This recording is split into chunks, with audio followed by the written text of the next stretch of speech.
All right, let's get practicing in QuickBooks Online. Grab the link below in the description so that you can follow along.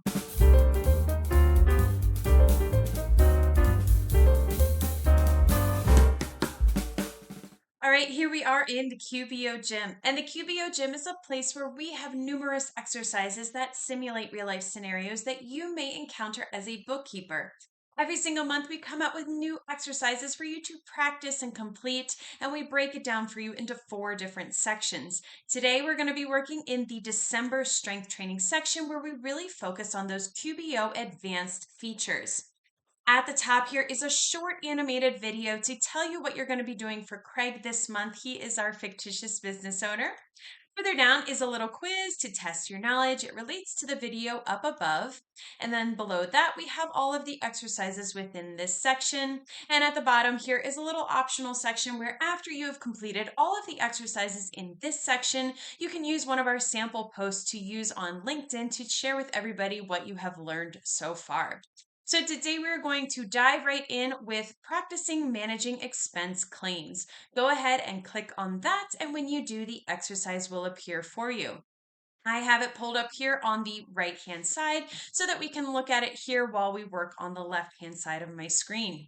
So let's see what we're going to be doing today. Today's scenario is that now that Craig is using QBO Advanced, you can incorporate some things to make things easier. Craig's employees sometimes purchase items that need to be added as expenses in QBO, and now that he has QBO Advanced, they can do that themselves right in the system. It can also be marked for reimbursement if it is paid for by the employee. So to complete this exercise, we need a copy of Craig's receipt. Click on the link beneath the strength training video to grab a copy. So let's go ahead up to the top here and grab a copy of that. Under the animated video, you will see this button that says receipt. Go ahead and click on that to get the download started. Now we are going to be working in QBO Advanced Sample Company. Usually if you have done any of our exercises from the past, we usually work in the regular sample company, which can be accessed through your QBOA account. And by the way, if you don't know how to get your own free QBOA account, go ahead and click on the link below in the description. But we are going to be working in the advanced sample company. And so to access that, we need to use a special link, which is this one right here. Go ahead and click on this link. And as a note here, you need to be completely logged out of your own personal QBO or QBOA account. Otherwise, when you try to click on this link, it's going to go to your personal one. So make sure you are completely logged out of that one before clicking on the link. And when you do click on that link, you'll get this security verification. Go ahead and click the box to say that you are not a robot. Then you're going to go ahead and click on the continue button, and the advanced sample company will load for you. This is the dashboard. Now, if you've worked in the sample company before, this may look like it's the exact same thing, but it is a bit different. There are definitely different features and other things that we will be using in this exercise and other exercises in the December issue. So make sure that you are following the steps here and using this particular link to get into the advanced sample company. So let's dive right into our exercise. Before we add the expense, we need to do a little bit of setup. From the left navigation bar, we're going to hover over expenses and then click on expense claims. So that is on the left-hand side. Here is expenses, and then we want to select expense claims. Click on that. And then we're going to click on Manage Settings, which is right here. Go ahead and click on that button to get this little pop-up. Now, in a real life scenario, you would need to make sure that any employees who will need to submit expenses are set up with user permission to do so.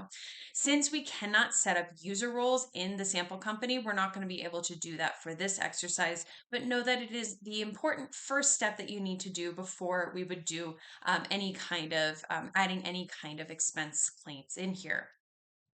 So as a bookkeeper, you know that when you add an expense, you must choose a category from the chart of accounts. Now, employees, they won't need access to all of the categories available there. They only need the ones that they are going to be relevant to them. So because of this, part of the setup is to specify which categories the employees will be using. So to do that, we need to click on Manage Categories, which is right here. And rather than using the name of the actual account in the chart of accounts, you will create a nickname for the employees to use for this account. It's going to make it so much easier for them, and it will help with accuracy as well, because then they're going to select the correct one based off of what this nickname is that we create versus trying to just search through what the actual chart of account name is. So let's give this one a nickname for gas. Click into the nickname box and then type gas. Now, in the category field, we want to select fuel, which is a sub-count of automobile. Go ahead and click on the down arrow, and it happens to be right here towards the top. Go ahead and click on fuel, and then we're going to go ahead and click on save, which is right here. And now that one has been added for us. We're going to close out of this by clicking on the X. Go ahead and do that. Now you can select additional items for employees to include on their expense form. Let's see what that looks like by clicking on Manage Expense Form. That is this one right here. And on this screen, adding a customer or project, for example, would be necessary if the expense needs to be billed back to them. So if you wanted to have that as a setting that was turned on, you would just click on this toggle. It would turn green, and that's how you know it's on. For right now, we're just going to leave everything as is, but we just wanted to show you what this area of the form would look like. Go ahead and click on the X to close this out. Now you can choose to be notified when there is an expense for you to process. If you do not select this option, you will need to just check for transactions regularly in the same way that you would do for the bank feeds. In the sample company, you must click this for the down button to become active. I'm sorry, not down, done. This done button is down here. So what we need to do to make that active is click on the checkbox next to notify me when an employee submits an expense, which is this one right here. Go ahead and click on that. And then we are going to click on that green done button. Now you'll notice here that when we did that, there was this pop-up error that had appeared. This is in this sample company. Your category settings have been saved even though the notify me box is no longer checked. So it's just like a bug, I think, here in sample company. So don't worry, everything we did has been saved and we're good to go. So just go ahead and click on the X to close it. Now it's time to enter the expense claim, now that we have done all the setup. Go ahead and click on New Expense Claim. That is this green button right here. And we're going to upload the receipt. Go ahead and do that. Oh, I'm sorry. Before we do that, let me close out of that. One note here that employees have the option to upload a picture of the receipt. And with this option, QBO will read as much of the information as possible from that receipt, and the employee will only have to fill in the category and other missing information rather than having to fill in all of it. So let's see what this looks like. We're going to go ahead and, like I tried before, we're going to go ahead and select Upload Receipt, which is right here. Now you will need to navigate in your computer to find the receipt that you previously downloaded. It's this employee expense one. Once you find it from your download, it's probably in your download file. Go ahead and click on it, and then you want to go ahead and click on open. And it's going to pull up. It may take a second to read it or upload it. Go ahead and click on next after this. And now it is pulling the information from the receipt. Now you'll note that the sample company does not do a very good job of reading our receipts, so we're going to add our information manually. In the amount field, we need to enter $20. Go ahead and click into that box and type in 20. Now you'll note that if this was to be reimbursed, we would check the box right under that. That is this one right here. We are not going to be doing it for this exercise, so just leave it as is.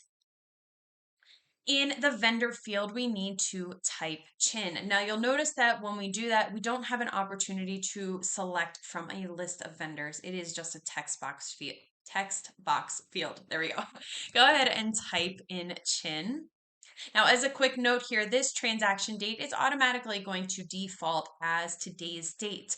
If you have the receipt, not if, when you have the receipt uploaded, you'd be able to see the date of the transaction, and you would want to have that transaction date match whatever is on the receipt. We don't have it in here because the sample company is always changing dates, so it just makes it easier to keep it as the default date, which happens to be today's date of when you are doing this. So you can leave that transaction date field alone, but in real life, you want to make sure that it is matching what is on the receipt.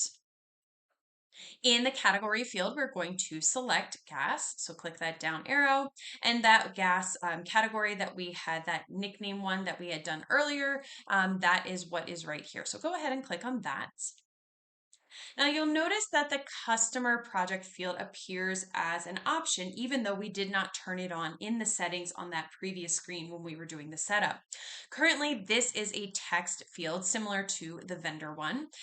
If we had turned the setting on earlier, though, this would have become a drop-down field, and the employee would be able to choose the correct customer or project from this list.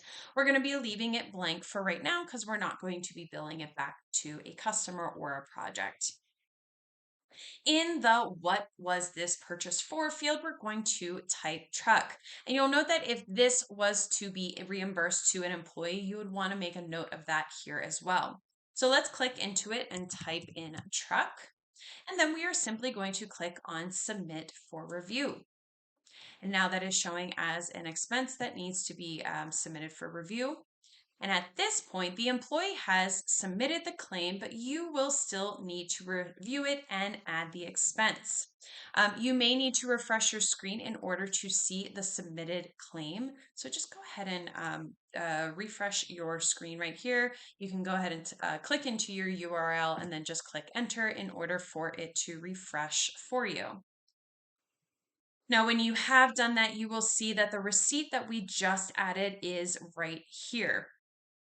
Submitted claims will appear in the For Review tab, which is right here in the expense claims section of the Expense Center. So if you ever see that in real life where you've entered or you've had somebody enter an expense claim, you know it's there, but it's not showing up here, just refresh your screen to see that it will pop up for you.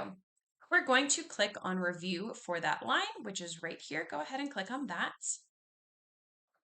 Now, this tool can be used to enter bills from contractors, but we're not going to be doing that in this particular exercise.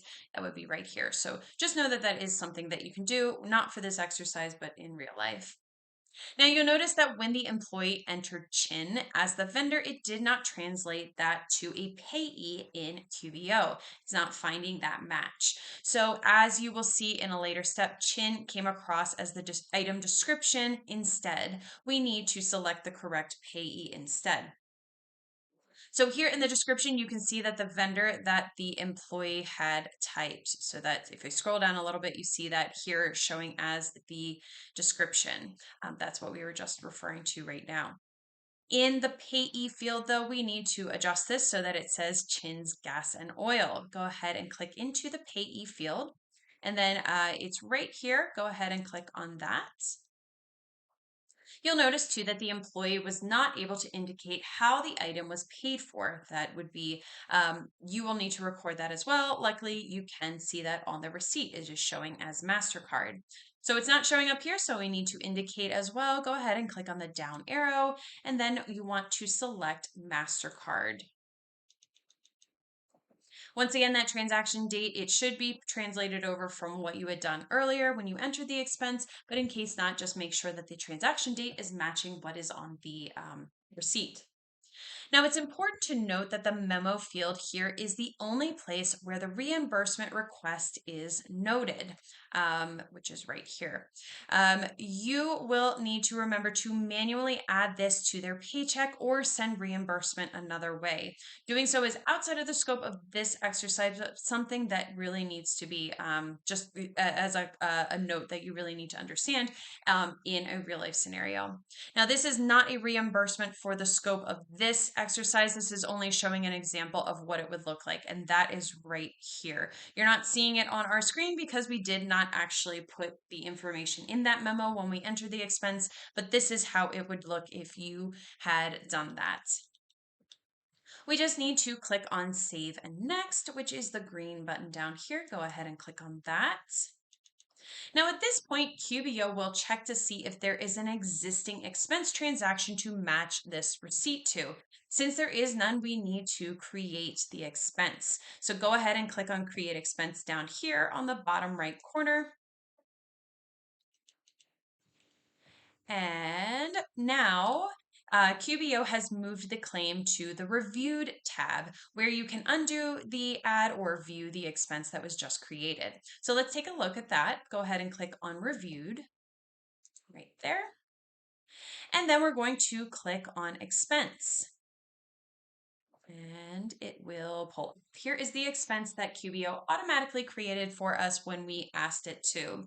So as you can see here, the vendor indicated by the employee appears as the description of the category line item, and the picture of the receipt is attached. So here is where the description that was added there. There is, I don't know if you can see with my picture, but there is in this attachments the employee expense, the picture of that receipt. It is actually added there.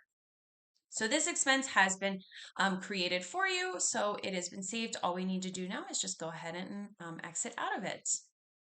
And that is it. There you are. You have now done the process of managing expense claims. And if you have any questions or want to know more about the QBO Gym, just go ahead and click on the link below in the description. We're moving through the strength training section with our next exercise where we practice adding a fixed asset.